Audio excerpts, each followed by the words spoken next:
RRB, l'invité du matin. Bonjour Jean-François Bodin. Bonjour Nicolas. On s'intéresse ce matin à la centrale accostée temporaire de la SLN avec votre invité. Oui, la 4 comme on la surnomme, et notre invité est Paul Laoui, le responsable énergie de la SLN. Bonjour. Bonjour. Merci d'avoir accepté notre invitation alors qu'on annonce l'arrivée de cette centrale flottante, puisque c'est bien de ça qu'il s'agit, pour la semaine prochaine. C'est jeudi prochain qu'elle doit arriver dans la Grande Rade, c'est bien ça? C'est ça, elle est annoncée pour le 1er septembre. Après un voyage de combien de temps en mer, puisqu'elle vient de Turquie? Elle vient de Turquie, elle a quitté Istanbul le 16 juillet, donc un mois et demi à peu près de mer. Elle arrive le 1er. Alors on va parler évidemment de l'arrivée de cette centrale, son utilité, de la manière dont elle va rentrer en service. Mais avant cela, peut-être qu'il faut rappeler pourquoi la SLN a dû avoir recours à une centrale flottante pour son énergie. Oui, c'est important. L'usine de SLN, c'est une usine électrique et l'approvisionnement électrique de ces fours est vital. On a des fours qui ne peuvent pas être arrêtés plus d'une journée. Au-delà d'une journée, ils ne peuvent pas redémarrer. Donc c'est vraiment prioritaire, l'alimentation est prioritaire. En plus, on a une centrale électrique qui est vieillissante.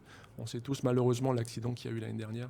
Il est devenu urgent de trouver une solution à mettre en service dans les meilleurs délais. Il y a une centrale actuelle qui ne fonctionne qu'à 75% de ses capacités. Oui, c'est ça. On a perdu un quart de la capacité de la centrale depuis un an et on est en grave difficulté d'approvisionnement électrique. Donc il fallait trouver une solution rapide. Alors c'est une solution rapide et aussi temporaire parce que l'idée c'est de construire une nouvelle centrale. Tout à fait. C'est une centrale accostée temporaire.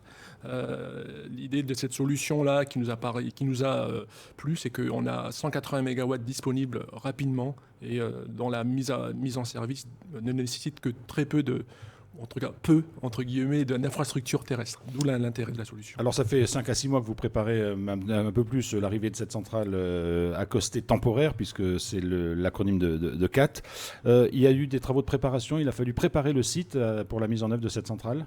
Oui, d'ailleurs, je tiens à remercier toutes les équipes qui ont été mobilisées, parce qu'on a tenu nos engagements de délai en 5 mois. En février, on a annoncé un chantier pour mettre en service cette centrale au 2e semestre. Et donc on a toute une phase de chantier qui a été montée. 120 personnes au pic de l'activité qui ont travaillé sur ce chantier-là, qui continue, parce que tout n'est pas fini. Il faut la préparer, finaliser les derniers raccordements à l'arrivée de la centrale accostée temporaire. Mais voilà, une grosse activité et un gros chantier. Alors quel est ce chantier a porté sur quoi? Qu'est-ce qu'il a fallu créer? Alors il a fallu créer un raccordement électrique, par définition, pour raccorder la centrale accostée temporaire en lieu et place de l'ancienne centrale. Et ça a été un vrai challenge parce que tout ça à faire sans couper l'alimentation des fours.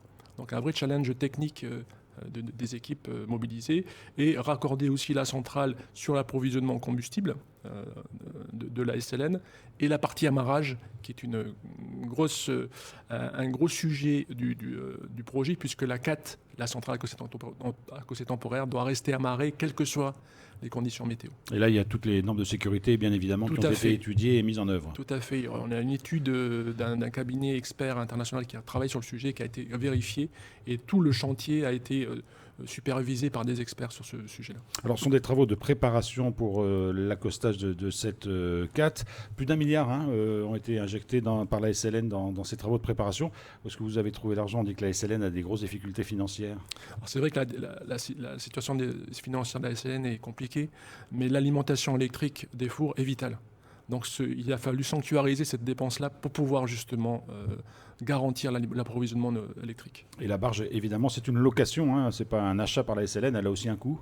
Oui, c'est une location de 3 ans. Elle a un coût. Ce que je peux dire aujourd'hui, c'est que le coût de l'énergie qu'il va y avoir avec cette barge ne sera pas le coût final qui est souhaité pour être performant, en tout cas économiquement. Mais par contre, on va pouvoir alimenter et sécuriser notre approvisionnement. Alors on va parler de la manière dont cette CAT va arriver et va être raccordée pour l'électricité. Mais avant cela, peut-être, il faut rappeler que ça nécessite un certain nombre d'autorisations, de travaux préparatoires. Vous avez aujourd'hui toutes les autorisations ou il en manque encore quelques-unes? Alors, nous avons la majorité des autorisations. L'autorisation du domaine maritime, puisqu'on occupe le domaine maritime pendant 3 ans, nous a été délivrée par le port autonome de la Nouvelle-Calédonie. L'autorisation de raccordement sur le réseau électrique, puisqu'on va aussi se raccorder sur un réseau électrique, et le réseau électrique public nous a été donnée par le gouvernement en réunion collégiale la semaine dernière. Et on est en train d'instruire l'arrêté ICPE avec les équipes de la DIMINC Et on a bon espoir d'avoir l'arrêté pour la première quinzaine du mois de septembre. Ça veut dire que la centrale ne peut pas rentrer en activité avant l'autorisation ICPE? Tout à fait. On prépare tout ce qui est nécessaire pour le raccordement, la connexion, et on attendra l'autorisation ICPE pour démarrer. Mais vous n'avez pas de crainte sur cette autorisation? On est assez confiant. On travaille depuis plusieurs mois avec les autorités et la DIMINC dans ce sens-là. Alors, cette CAT doit arriver jeudi prochain dans les eaux du port de la Grande Rade. J'imagine qu'elle ne va pas se poser, on va brancher, puis ça va marcher tout de suite. Il y a tout un processus qui va être mis en place, des vérifications qui vont être faites les premiers jours de son arrivée. Comment ça va se dérouler? C'est ça. En fait, la centrale à costet temporaire n'a pas de propulsion ni de gouvernail, donc elle est transportée sur un bateau, un semi-submersible, qui va venir s'amarrer sur le port autonome de Nouméa, le temps de décharger les ancres et les chaînes qui vont être nécessaires à l'amarrage final de la centrale. Ensuite, le bateau va être déplacé jusqu'au large de Nouville, où il y a un lieu qui a été validé par les pilotes maritimes et les affaires maritimes pour décharger la centrale accostée, qui va revenir après en stand-by au port autonome, le temps que toutes les amarres, les ancres soient positionnées pour le positionnement final de la centrale. C'est pour ça que je préviens les Nouméens de ce qu'ils ne soient pas surpris. La centrale accostée va être visible sur le port autonome, mais c'est provisoire. C'est provisoire dans le temporaire. C'est provisoire dans le temporaire. Entre l'arrivée de la CAT jeudi prochain et sa mise en service, il va se dérouler combien de temps à peu près? Alors, avec toutes les phases dont je viens de parler, le positionnement final, l'amarrage final, le raccordement, on vise un positionnement de la CAT prêt à démarrer pour la fin septembre et on espère un démarrage dès qu'on aura les autorisations pour début octobre. Est-ce que cette centrale accostée temporaire a une production d'énergie supérieure à la centrale actuelle qui fonctionne en mode dégradé de la SLN, la fameuse centrale B? Tout à fait. En fait, elle a une capacité de production de 180 MW.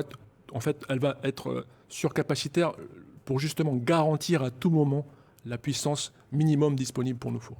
Alors vous imaginez bien, et vous le savez puisque vous êtes en première ligne là-dessus, que l'arrivée d'une barge, d'une centrale accostée de cette nature crée un peu de questionnement dans la population. Vous avez mené des réunions de proximité. Est-ce que vous avez pu rassurer les gens qui sont venus pour s'informer sur cette CAT ? Alors c'est vrai, c'est un bon point. Le caractère temporaire fait qu'on n'était pas forcément soumis au même niveau d'études ou d'information pour qu'une installation permanente. Et pourtant, on a souhaité dès le départ conduire ce projet comme si on avait une installation permanente. Et donc c'est pour ça qu'on a mené autant d'informations, de réunions d'information. Je crois qu'au total, une quinzaine de réunions d'information ont été faites dans les maisons de quartier autour du site. Et je remercie pour le coup la mairie de Nouméa qui nous a mis à disposition de maisons de quartier. Et on a pu aller rencontrer la population pour expliquer le projet, pourquoi on le fait et pourquoi on le fait dans ces conditions d'urgence. Et parmi les questions qui vous ont été posées, j'imagine qu'il y a les questions de nuisance environnementale, de nuisance sonore. Là-dessus, vous avez pu rassurer les riverains ? Alors on a rassuré parce qu'en fait, on remplace une installation existante. Ce n'est pas une nouvelle installation qu'on met en service. Et en plus, l'installation qu'on met en service est beaucoup plus performante en termes environnementaux que l'ancienne. Donc on a rassuré les personnes pour cela. Et ils ont compris aussi pourquoi on le faisait maintenant. Alors plus performante en matière environnementale, c'est quoi? C'est les émissions de CO2 qui seront moindres que celles qui sont actuellement? Tout à fait. On a une centrale qui est moderne, avec les derniers équipements en termes de production d'énergie. En termes de rendement, on gagne 30% par rapport à une centrale qui a 50 ans.